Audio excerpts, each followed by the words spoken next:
ഒരു പ്രസ്ഥാനത്തെ നമുക്ക് എത്രത്തോളം സ്നേഹിക്കാൻ പറ്റും? ജീവന് തുല്യം. ആൻസർ ഉണ്ട്, ചോദ്യവുമുണ്ട്. എന്നാൽ ജീവനേക്കാൾ പ്രസ്ഥാനത്തെ സ്നേഹിച്ച മനുഷ്യരുണ്ട്. അവരാണ് രക്തസാക്ഷികൾ. അവരെക്കാൾ പ്രസ്ഥാനത്തിന് വേണ്ടി നിലകൊണ്ടവർ വേറെ കാണില്ല. അവരുടേതാണ് ഈ പ്രസ്ഥാനം. ഇന്ന് അനശ്വര രക്തസാക്ഷികൾ ശരത്തിൻ്റെയും കൃപേഷിൻ്റെയും രക്തസാക്ഷിത്വ വാർഷികമാണ്. CPM എന്ന നരഭോജി തീവ്രവാദ സംഘടന തലയോട്ടി വെട്ടിത്തകർത്ത് കൊന്ന പ്രിയപ്പെട്ടവരുടെ ഓർമ്മ ദിനം. രാഷ്ട്രീയത്തെ തൊഴിലായി കണ്ട പ്രസ്ഥാനത്തിലെ അവസരം കുറയുമ്പോൾ മറ്റു പാർട്ടിക്കാരെ മണിയടിക്കുന്ന ശങ്കറുമാർക്ക് അത് മനസ്സിലാകണമെന്നില്ല. ആ മണിയടുക്കാരെയൊക്കെ വന്നു പോകുമ്പോഴും ഈ പാർട്ടി ഇങ്ങനെ നിലനിൽക്കുന്നത് ഇത് ഷുഐബിൻ്റെയും ശരത്തിൻ്റെയും കൃപേഷിൻ്റെയും നൗഷാദിൻ്റെയും ഒക്കെ പ്രസ്ഥാനമായതുകൊണ്ടാണ്. അവർക്ക് പ്രധാനം അധികാരമല്ല, സെക്രട്ടേറിയറ്റിലെ ഭരണക്കൊടി ഇല്ലെങ്കിലും അവരുടെ നാട്ടിലെ കൊടിമരത്തിലെ കൊടിയുടെ നിറമെന്ന് മങ്ങിയാൽ അത് നോവുയർത്തുന്ന ആ മനുഷ്യരാണ് ഈ പാർട്ടി. രക്തസാക്ഷികൾ ഉണ്ടായാൽ ഫണ്ട് അടിച്ചു മാറ്റാലോ എന്ന് കരുതുന്ന മധുസൂദന പാർട്ടിക്കാർക്കും അത് മനസ്സിലാകില്ല. രക്തസാക്ഷികൾ അനശ്വരന്മാർ. മറക്കില്ല മാർക്സിസ്റ്റേ ഈ കൊലവെറിയുടെ ഓർമ്മ എന്ന് പറഞ്ഞുകൊണ്ട് തൻ്റെ കുറിപ്പ് രാഹുൽ മാങ്കൂട്ടം അവസാനിപ്പിക്കുന്നുണ്ട്. വളരെയധികം ചർച്ച ചെയ്യപ്പെട്ട എല്ലാ കാര്യങ്ങൾക്കും മറുപടി ഒരൊറ്റ കുറിപ്പിൽ എല്ലാം വളരെ കൃത്യമായി പറഞ്ഞുകൊണ്ട്, അതോടൊപ്പം ചില കുത്തലുകളും ചില സൂചനകളും അവിടെയും ഇവിടെയും നൽകിക്കൊണ്ടുള്ള ഒരു കുറിപ്പ്. ആദ്യം മുതൽ തുടങ്ങി അവസാനിക്കുന്നത് വരെയുള്ള ഓരോ സെൻറ്റൻസുകളും വളരെ കൃത്യമായ മെസ്സേജുകളാണ്. ഒരു പ്രസ്ഥാനത്തെ നമുക്ക് എത്രത്തോളം സ്നേഹിക്കാൻ കഴിയുമെന്നാണ് ആദ്യം തന്നെ ചോദിക്കുന്നത്. എന്ന് പറഞ്ഞാൽ ജീവന് തുല്യമെന്നാണ് പറയുന്നത്. എന്ന് പറഞ്ഞാൽ തനിക്ക് തൻ്റെ പാർട്ടി അത് ജീവന് തുല്യമാണ്. തൻ്റെ നിലപാട് പറഞ്ഞു വെക്കുന്നുണ്ട്. എന്നാൽ ജീവനേക്കാളേറെ ആ പാർട്ടിയെ സ്നേഹിച്ചവർ ഈ രാജ്യത്ത്, ഈ ലോകത്ത്, നമ്മുടെ നാട്ടിൽ ഉണ്ടായിട്ടുണ്ട് എന്നാണ് പറഞ്ഞു വെക്കുന്നത്. കൃപേഷിൻ്റെയും ശരത് ലാലിൻ്റെയും ഓർമ്മ ദിവസത്തിൽ അവരെ അനുസ്മരിച്ചുകൊണ്ട് രാഹുൽ മാങ്കൂട്ടം പങ്കുവച്ച കുറിപ്പ്, അതിൽ മണിശങ്കരയ്യരെയും കൊടുത്തിട്ടുണ്ട് കൊടുക്കേണ്ട രീതിയിൽ. അപ്പോൾ പറഞ്ഞു വരുന്നത് അടിമുടി പാർട്ടിയാണ്. അടിമുടി അയാളുടെ സിരകളിൽ ഓടുന്നത് ഈ പാർട്ടിയുടെ രക്തമാണ് എല്ലാ അർത്ഥത്തിലും. അതിലപ്പുറം അയാളൊരു പോരാളിയാണ്, മുന്നണി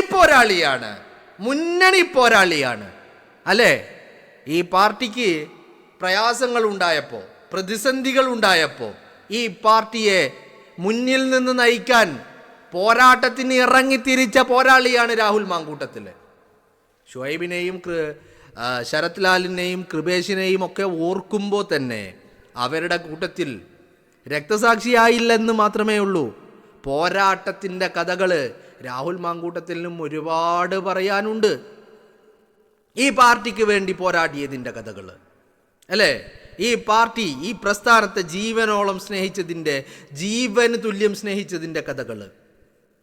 ഇങ്ങനെ ഒരു തെരഞ്ഞെടുപ്പ് മുന്നിൽ വന്ന് നിൽക്കുമ്പോൾ തൻ്റെ മുന്നിൽ വിശാലമായ സ്പേസ് ഉണ്ടായിട്ടും അവസരങ്ങൾ ഇവിടെയല്ലെങ്കിൽ അവിടെ, അവിടെയല്ലെങ്കിൽ അവിടെ എന്നുള്ള രീതിയിൽ അവസരങ്ങൾ ഉണ്ടായിട്ടും ഈ നിമിഷം വരെ എന്ന് പറഞ്ഞാൽ അല്ല, ജീവിതാവസാനം വരെ ഈ പാർട്ടിയോടൊപ്പം തന്നെ ഉണ്ടാകുമെന്നുള്ള നിലപാടുകൾ പറഞ്ഞുകൊണ്ട് അവസരങ്ങൾക്ക് വേണ്ടിയല്ല, സെക്രട്ടേറിയറ്റിലെ കൊടിക്ക് വേണ്ടിയല്ല, മറിച്ച് പ്രസ്ഥാനത്തോടൊപ്പം നിലകൊള്ളാൻ വേണ്ടി മാത്രം ഈ പാർട്ടിയോടൊപ്പം എന്നും ഉണ്ടാകുമെന്ന് ആവർത്തിച്ചു പറഞ്ഞുകൊണ്ട് അയാളുടെ നിലപാടുകൾ പറയാ.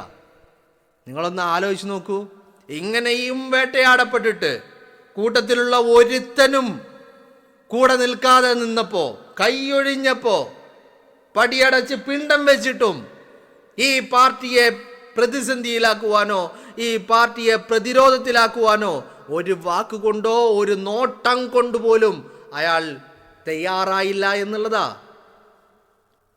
ഞാൻ പലപ്പോഴും നിങ്ങളോട് പറഞ്ഞിട്ടുണ്ട്, രാഹുൽ മാങ്കൂട്ടം വേട്ടയാടപ്പെട്ടത് അയാളൊരു കോൺഗ്രസ്സുകാരനായതുകൊണ്ടാ. അല്ലെങ്കിൽ അയാൾ ഇത്തരത്തിൽ വേട്ടയാടപ്പെടുമായിരുന്നില്ല.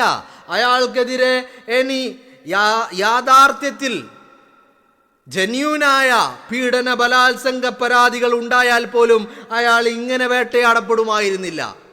അയാളൊരു സഖാവായിരുന്നെങ്കിൽ അയാൾക്കെതിരെ വരുന്ന അല്ലെങ്കിൽ വന്നേക്കാവുന്ന പരാതികളൊക്കെ AKG സെന്ററിൽ അട്ടത്തിരിക്കുമായിരുന്നു. എന്തുകൊണ്ട് രാഹുൽ മാങ്കൂട്ടം വേട്ടയാടപ്പെട്ടു എന്നുള്ളത് വളരെ പ്രസക്തമാണ്. അയാൾ കോൺഗ്രസ്സുകാരനായതുകൊണ്ട്, അയാളുടെ സിരകളിൽ ഓടുന്നത് കോൺഗ്രസിന്റെ രക്തമായതുകൊണ്ട് അയാൾ വേട്ടയാടപ്പെട്ടു എന്നുള്ളതാണ്. അല്ലേ? നിങ്ങളൊന്ന് ആലോചിച്ച് നോക്ക്. നേരെ മറിച്ച് അയാൾ ഒരു സഖാവായിരുന്നെങ്കിൽ അയാൾ ഇങ്ങനെ വേട്ടയാടപ്പെടുമായിരുന്നോ? ഒരിക്കലും ഇല്ല എന്നുള്ളതാ. ഒരിക്കലും അയാൾ ഇങ്ങനെ വേട്ടയാടപ്പെടില്ല. അയാൾക്ക് സംരക്ഷണം ആ AKG സെന്ററിൽ നിന്ന് സ്പോൺസേഡ് സംരക്ഷണം അയാൾക്ക് ലഭിക്കുമായിരുന്നു. അയാൾ ഒരു കോൺഗ്രസ്സുകാരനായതുകൊണ്ട് അയാൾ വേട്ടയാടപ്പെട്ടു എന്ന് മാത്രമല്ല, അയാളെ ഒന്ന് കേൾക്കുക പോലും ചെയ്യാതെ പടിയടച്ച് പിണ്ടം വെച്ചു എന്നുള്ളതാ. എന്നിട്ടും ഈ പാർട്ടിക്ക് കോട്ടം പറ്റുന്ന ഒരു പ്രവർത്തനത്തിനും അയാൾ തയ്യാറല്ല. മനസ്സിലാക്കണം നിങ്ങൾ. എന്നിട്ട് ഇപ്പോഴും അയാൾ വിളിച്ചു പറയാ, ഒരാൾക്ക് ഈ പ്രസ്ഥാനത്തെ എത്രമാത്രം സ്നേഹിക്കാൻ കഴിയുമെന്ന് ചോദിക്കുക. ജീവന് തുല്യമെന്ന് അയാൾ തന്നെ മറുപടി പറയാ. കഴിഞ്ഞ ദിവസം അയാൾ പറഞ്ഞ അയാളുടെ നിലപാടാ. അന്നും ഞാൻ പറഞ്ഞിരുന്നു, അടിമുടി പാർട്ടിയാണ്, പാർട്ടിയുടെ രക്തമാണ് അയാളുടെ സിരകളിൽ ഓടുന്നത് എന്ന്. അല്ലേ? പാർട്ടിക്ക് പുറത്ത് നിന്നുകൊണ്ടും അയാൾ പറയാണ്, ഞാൻ മത്സരിക്കുന്ന കാര്യത്തിൽ പാർട്ടി തീരുമാനമെടുക്കും. പാർട്ടിക്ക് പുറത്ത് നിൽക്കുന്ന ഒരു വ്യക്തിയാണ്, പാർട്ടിയിൽ ഇല്ലാത്ത വ്യക്തി. അയാളെക്കുറിച്ച് പാർട്ടി ഇനി എന്ത് തീരുമാനമെടുക്കാനാ? ഇപ്പോഴും അയാൾക്ക് ചില പ്രതീക്ഷകളുണ്ട്. എന്താ പ്രതീക്ഷ? തന്നെ പാർട്ടി ഒരു ദിവസം കേൾക്കും, തന്നെ പാർട്ടി തിരിച്ചെടുക്കും. ഈ പ്രതീക്ഷയിൽ അയാൾ ഇപ്പോഴും ജീവിച്ചു കൊണ്ടിരിക്കുന്നത്. മേ ബി അത് അയാളുടെ മരണം വരെ അയാൾ കാത്തിരിക്കേണ്ടി വരും. ഒരു പക്ഷേ അയാളുടെ മരണം വരെ അയാൾ ഇതിനു വേണ്ടി കാത്തിരിക്കേണ്ടി വരും. പക്ഷേ അത്രത്തോളം കാത്തിരിക്കാനും അയാൾ തയ്യാറാണ്. കാരണം എന്താ? അടിമുടി അയാൾ പാർട്ടിയാണ് എന്നുള്ളതാ. ഇന്നിപ്പോൾ ശരത്ലാലിൻ്റെയും കൃപേഷിൻ്റെയും CPMൻ്റെ അക്രമ രാഷ്ട്രീയം ഞാൻ പലപ്പോഴായിട്ട് പറഞ്ഞിട്ടുണ്ട്. രാഹുൽ മാങ്കൂട്ടത്തിനെ വെട്ടി വീഴ്ത്താൻ സാധിക്കുമായിരുന്നെങ്കിൽ അത് CPM എന്നേ ചെയ്തേനെ. ഞാൻ ഉദ്ദേശിച്ചത് കായികമായിട്ട് അയാളെ കൊലപ്പെടുത്താൻ അവർക്ക് സാധിക്കുമായിരുന്നെങ്കിൽ അവരത് എന്നേ ചെയ്തേനെ. അങ്ങനെ സാധിച്ച വ്യക്തികളാണ് ഈ പറയുന്ന ഷുഐബും ശരത്ലാലും കൃപേഷും ഒക്കെ അടങ്ങുന്ന ആളുകൾ എന്ന് പറയുന്നത്. കാരണം എന്താ? അവർ സാധാരണക്കാരായ പ്രവർത്തകരായിരുന്നു ഈ പാർട്ടിയുടെ. അവരിലേക്ക് എത്താൻ എളുപ്പമായിരുന്നു, അവരെ വെട്ടി വീഴ്ത്താനും എളുപ്പമായിരുന്നു. പക്ഷേ രാഹുൽ അങ്ങനെയല്ലായിരുന്നു. അയാൾ മുന്നണി പോരാളിയായിരുന്നു, ഈ പ്രസ്ഥാനത്തിൻ്റെ നേതാവായിരുന്നു. ഈ പ്രസ്ഥാനത്തിൽ അയാളുടെ പിന്നിൽ ആയിരങ്ങൾ ഉണ്ടായിരുന്നു. അതുകൊണ്ട് അയാളിലേക്ക് എത്താൻ സാധിക്കാതെ വന്നതുകൊണ്ട് മാത്രമാണ് രാഹുൽ മാങ്കൂട്ടം ഇന്ന് ജീവനോടെ ഇരിക്കുന്നത്. പക്ഷേ ആ ജീവനോടെ ബാക്കി വെച്ചിട്ട് അയാൾക്ക് അതിലും വലിയ ശിക്ഷ ഈ CPM എന്ന് പറയുന്ന പാർട്ടി നൽകി. ഒരു വേട്ടയാടൽ ജീവനോടെ ബാക്കിയായിക്കൊണ്ട് അയാളെ കൊത്തി വലിച്ചു, അയാളുടെ പച്ചയിറച്ചി കൊത്തി തിന്നു. മനസ്സിലായില്ലേ? ഞാൻ ഈ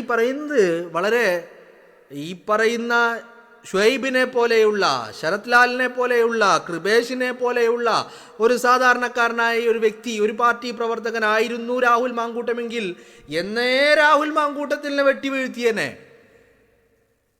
അതല്ലാത്തത് കൊണ്ട്, അയാളിലേക്ക് എത്താത്തത് കൊണ്ട് CPMൻ്റെ ഒരു അജണ്ടയാ രാഷ്ട്രീയ എതിരാളികളെ വെട്ടി വീഴ്ത്തുക. രണ്ട് തരത്തിലുണ്ട്. ഒന്ന് കായികപരമായിട്ട്, അതിൻ്റെ ഉദാഹരണങ്ങളാണ്, അല്ലെങ്കിൽ അതിൻ്റെ ഈ പറയുന്ന രക്തസാക്ഷികളാണ് ഈ പറയുന്ന ഷുഐബും ശരത്ലാലും കൃപേഷും ഒക്കെ. ഇനി അതിന് സാധിക്കാത്ത കുറേ ആളുകളുണ്ട്. അവരെ ഇത്തരത്തിൽ പല രീതികളിൽ ചവിട്ടിത്താഴ്ത്തുക, അധിക്ഷേപിക്കുക, വ്യക്തിഹത്യ നടത്തുക. അതിൻ്റെ ഒരു ഇരയാണ് ഈ പറയുന്ന രാഹുൽ മാങ്കൂട്ടം എന്ന് പറയുന്നത്. രണ്ടും വേട്ടയാണ്, രാഷ്ട്രീയ വേട്ടയാടലിൻ്റെ ഇരകളാണ്. ഒന്ന് കായികപരമായിട്ടാണ് ശരത്തിനെയും കൃപേഷിനെയും ഷുഐബിനെയും ഒക്കെ വെട്ടിവീഴ്ത്തിയതെങ്കിൽ രാഹുൽ മാങ്കൂട്ടത്തിനെ കുടുക്കിയത് പെണ്ണ് കേസിലാണ്. രാഹുൽ മാങ്കൂട്ടത്തിനെ വെട്ടിവീഴ്ത്തിയത് പെണ്ണ് കേസിൽ കുടുക്കിയിട്ട്. അതിൻ്റെ മറ്റൊരു ഉദാഹരണമുണ്ട്. ഉമ്മൻചാണ്ടിയായിരുന്നു ഈ പെണ്ണ് കേസിൽ വീഴ്ത്തപ്പെട്ട മറ്റൊരു നേതാവ്. ഈ അടുത്ത കാലത്ത് നടന്ന കാര്യങ്ങളാണ് ഞാൻ പറയുന്നത്. മനസ്സിലായില്ലേ? അപ്പോൾ പലരെയും കായികപരമായിട്ട് നേരിടും. ഇനി അങ്ങനെ ആ കായികപരമായിട്ട് എത്തിപ്പെടാൻ പറ്റാത്ത ആളുകൾ, വ്യക്തിത്വങ്ങൾ, നേതാക്കന്മാരാണെങ്കിൽ അവരെ പെണ്ണ് കേസിൽ പെടുത്തും. മനസ്സിലായില്ലേ? ഉമ്മൻചാണ്ടി എന്ന് പറയുന്ന മനുഷ്യനെ ഒരു സരിത എന്ന് പറയുന്ന ഒരു കൊണ്ടു നിർത്തിയിട്ട് അത്തരമൊരു കേസിൽ പെടുത്തി പിച്ചി ചീന്തി മാധ്യമ വിചാരണ നടത്തി തേജോവധം ചെയ്ത് ആക്രമിച്ച് കീഴ്പ്പെടുത്തിയതാണ് ഉമ്മൻചാണ്ടിയെ. അതുതന്നെയാണ് രാഹുൽ മാങ്കൂട്ടത്തിൻ്റെ കാര്യത്തിൽ സംഭവിക്കുന്നത്. സംഭവിച്ചു കൊണ്ടിരുന്നതും സംഭവിച്ചതും എല്ലാം അത് തന്നെ അല്ലേ? നിങ്ങളൊന്ന് ആലോചിച്ച് നോക്കൂ. അപ്പോൾ ഞാൻ പറഞ്ഞു വന്നത്, രാഹുൽ മാങ്കൂട്ടം എന്ന് പറയുന്നത് അയാളൊരു മുന്നണി പോരാളിയാണ്. പലർക്കും മനസ്സിലാക്കാൻ പറ്റാതെ പോയ, പക്ഷേ ഈ പാർട്ടിയുടെ കൊടി പിടിച്ച സാധാരണക്കാർക്കൊക്കെ ബോധ്യമുള്ള കാര്യവും അത് തന്നെയാണ്. പലർക്കും മനസ്സിലാവായിട്ടുമെന്നല്ല, അവർക്കൊക്കെ അയാളോടൊപ്പം നിൽക്കാൻ പല പരിമിതികൾ ഉണ്ടാകുമായിരിക്കാം. പക്ഷേ സാധാരണക്കാരന്, പാർട്ടിയുടെ പ്രവർത്തകന്, പാർട്ടിയെ സ്നേഹിച്ചവന്, പ്രസ്ഥാനത്തിൻ്റെ ആളുകൾക്ക് അവർക്കൊന്നും രാഹുൽ മാങ്കൂട്ടത്തിനോടൊപ്പം നിൽക്കാൻ യാതൊരുവിധ പ്രതിസന്ധികളോ പ്രശ്നങ്ങളോ തടസ്സങ്ങളോ ഒന്നും തന്നെ ഇല്ലതാനും. അതുകൊണ്ട് തന്നെ വീണ്ടും ആവർത്തിച്ച് പറയാ, ഇയാൾ മുന്നണി പോരാളിയായത് വെറുതെ ഞാൻ മുന്നണി പോരാളിയാണെന്ന് അവകാശപ്പെട്ടിട്ടല്ല. അയാൾ പോരാട്ടങ്ങൾ നയിച്ച് പാർട്ടി പ്രതിസന്ധിയിലായി തളർന്നു വീണ ഘട്ടത്തിൽ ഈ പാർട്ടിയെ കൈപിടിച്ചുയർത്താൻ മുന്നിൽ നിന്ന് പോരാട്ടം നയിച്ചവനാണ് അവൻ. പക്ഷേ അവനൊരാപത്തുണ്ടായപ്പോൾ പാർട്ടി അവനെ കൈയൊഴിഞ്ഞു എന്നുള്ളതാണ് അതിൻ്റെ ദുഃഖ സത്യമെന്ന് പറയുന്നത്. എന്നിട്ടും പാർട്ടിക്ക് പുറത്ത് നിന്നുകൊണ്ടും ഇന്നും അയാൾ പറയുന്നു, അയാൾ പ്രതീക്ഷിക്കുന്നു ഒരു നാൾ തന്നെ പാർട്ടി കേൾക്കും, തനിക്ക് തിരിച്ചു വരാൻ സാധിക്കുമെന്ന്.